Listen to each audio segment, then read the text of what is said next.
Okay, here are notes number 10 about tangent lines. So a tangent line is a line that is tangent to the graph at a point. Well, what does it mean to be tangent?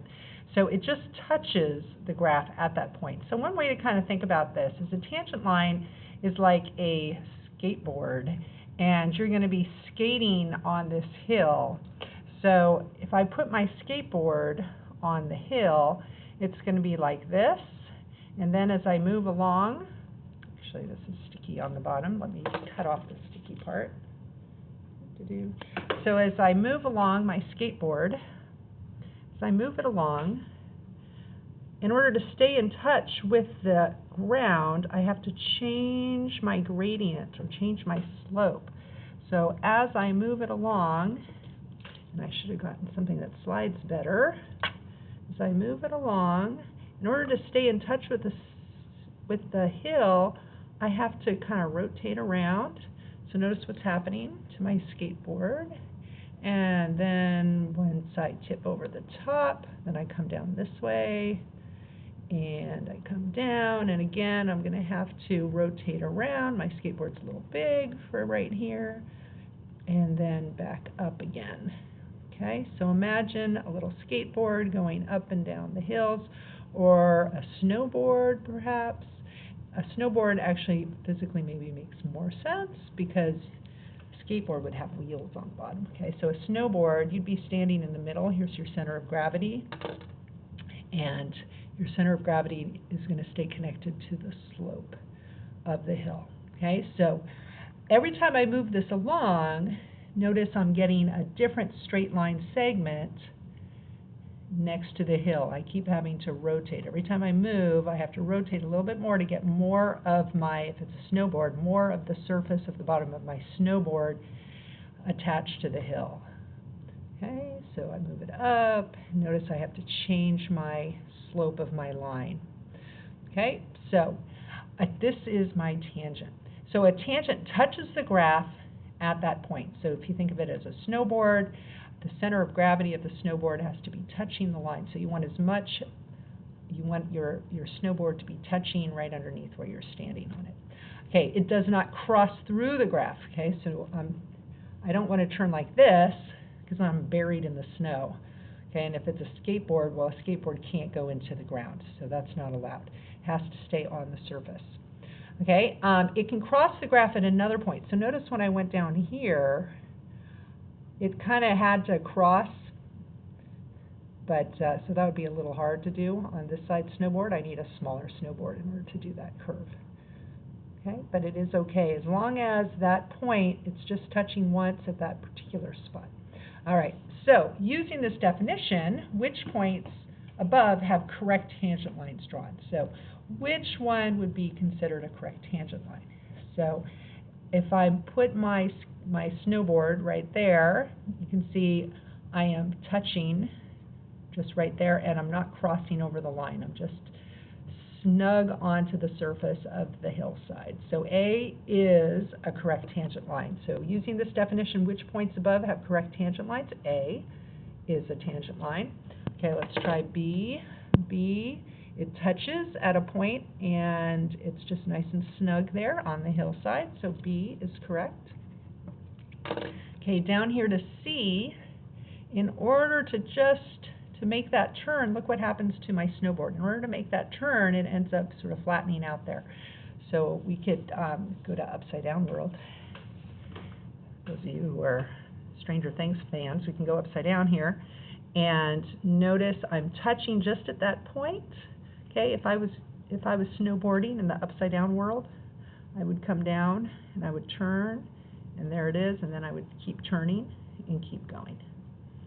Okay, so yep, C is a good tangent line. Okay, and then let's go to D. Okay, if I go to D and I turn like D is saying, oh, I've buried my snowboard right into the mountainside. So that's no good. So D is not a good tangent line. And then E, let's get back on our snowboard, and let's ski or snowboard down the other side of the hill.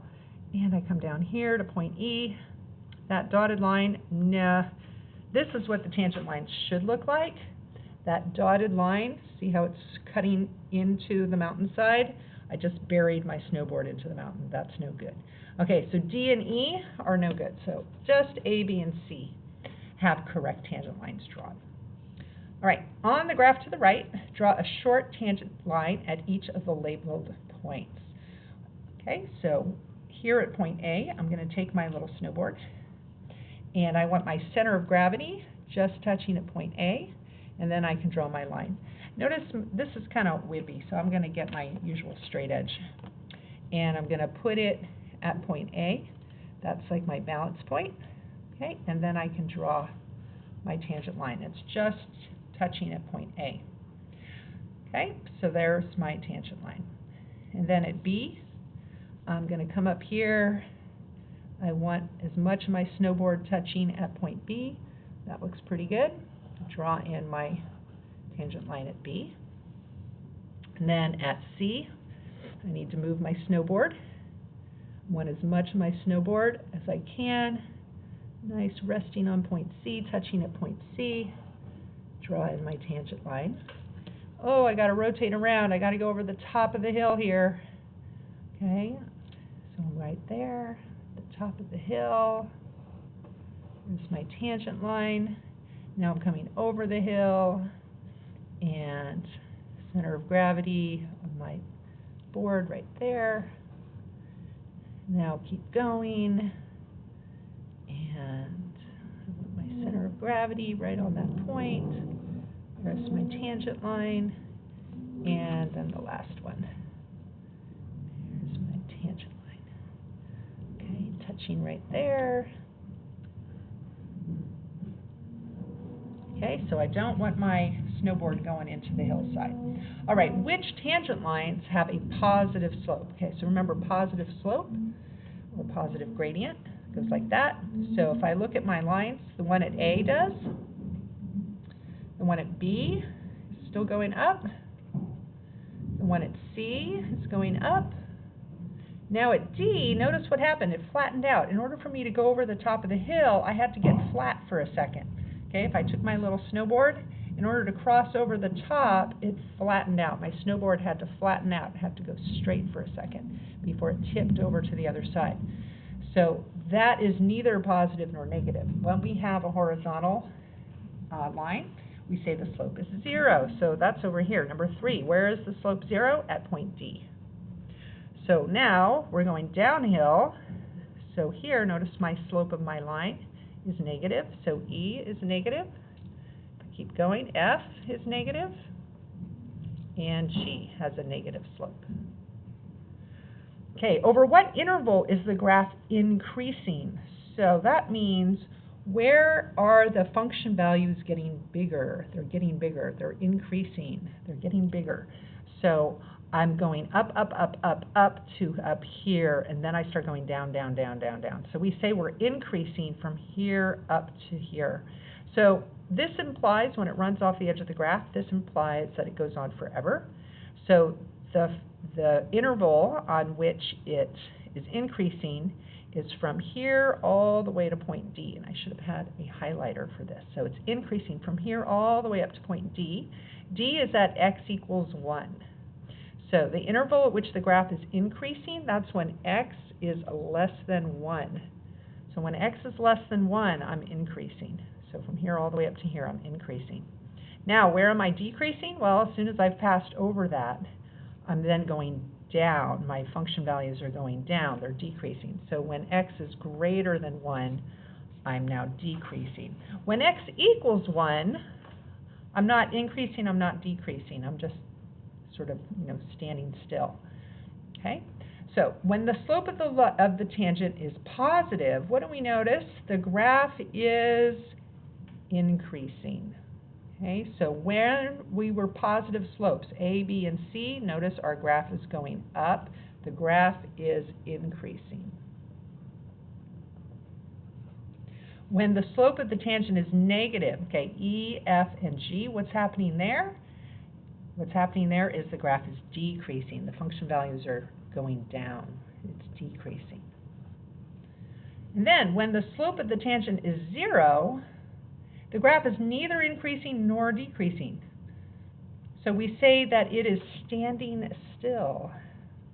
It's just standing there. If you were on your snowboard and you stop there, you would be neither going up nor would you be going down. You don't have a positive slope, you don't have a negative slope. You would be standing still, just standing there. So we call that, because we're just standing still, we call it a stationary point. We're not going up, we're not going down. It's a stationary point. We could just balance there. Okay? See, we can't balance at these other points. This, I'd be sliding down the hill. Over here, I'd be sliding down this way if I went backwards, but I'm actually going up. Oops, my hand's in the way. You can't really see that too well. Okay, so that's the first page. Second page. Increasing, decreasing intervals. To determine the intervals where a graph is increasing or decreasing, first, locate all the stationary points where the slope of the tangent is 0 and label them on the x-axis. Okay, so remember where our stationary point was. Our stationary point was right here. Notice that's where it turns from being increasing to being decreasing. So we're looking for where is the change in direction. That's a stationary point, where it changes from going uphill to going downhill. Okay, so we want to locate our stationary points where the slope of the tangent is 0 and label them on the x-axis. So we have a stationary point at x equals 1. So stationary points at x equals 1.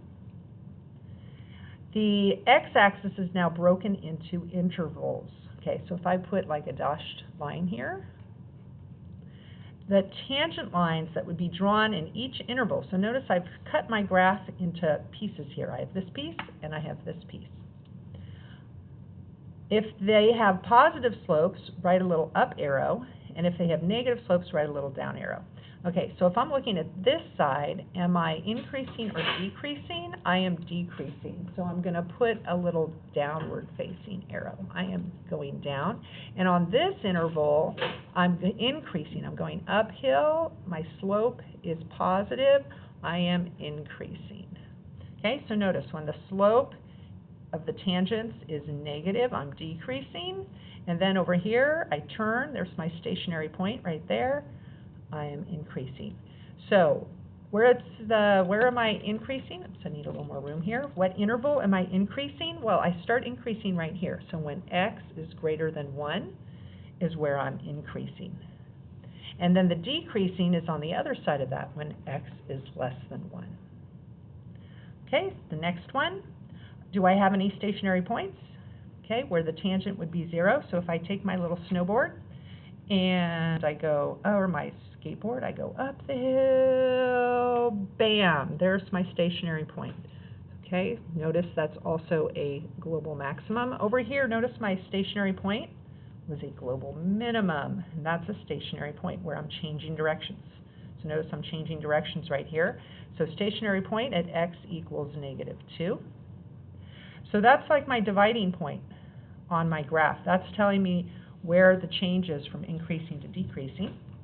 Okay, so I am increasing. If I look at my slopes, I have positive slopes on this side. These are my increasing. So when x is less than -2, I'm increasing, and then I tip over. My tangent becomes a slope of 0, and then my slopes become negative on this side. So I'm decreasing when x is greater than -2. And I have a stationary point when x equals 2. See what's happening here? Okay, this one I actually have two places where my tangent levels out. I have a stationary point right here, and I have a stationary point right here. So I have stationary points when x is equal to -2, or when x is equal to 3. I have two stationary points. So I'm going to have more intervals here. So notice I've got an interval here, an interval here.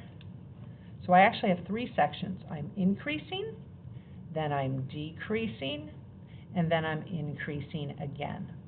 So increasing, I'm increasing on this side of the -2. So when x is less than -2, or, since it's in separate sections, I have to say or, it's increasing over here as well. So when x is greater than 3, I'm increasing. So where am I decreasing? I'm decreasing from this point, this stationary point, to this stationary point. So notice I'm in between 2 points, so I can write a compound inequality like this. X is greater than -2 to less than 3. That's where I'm decreasing. So from this point to this point, I'm decreasing. I'm going downhill. Okay, so uphill, positive slope is increasing. Downhill, negative slope is decreasing. Okay, and the last one. Stationary points. Yep, I've got one here, and I've got one here. Any others? Doesn't look like it. So I can take my little snowboard for a ride. I'm going down, and then I've got 0. Oops, I'm in upside down land, but that's okay. They can go snowboarding in the upside down as well. It's just not as much fun.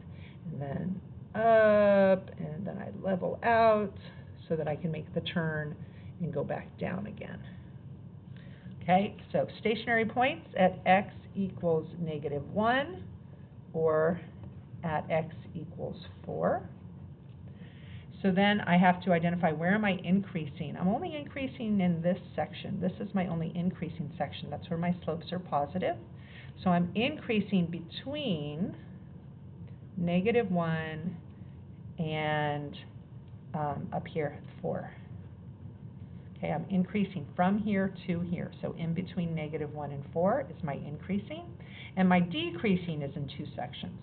So when x is less than -1, or, always use an or when you have 2 different sections, or when x is greater than 4.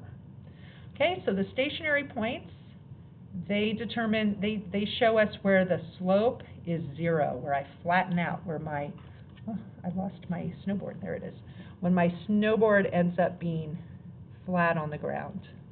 Okay, and that generally happens, but not exclusively. It generally happens where there's a change in direction, but you will see we'll have some stationary points at times when you don't actually have change of direction. Okay, so stationary point is when the slope of the tangent is equal to 0. There it is. All right, that's it.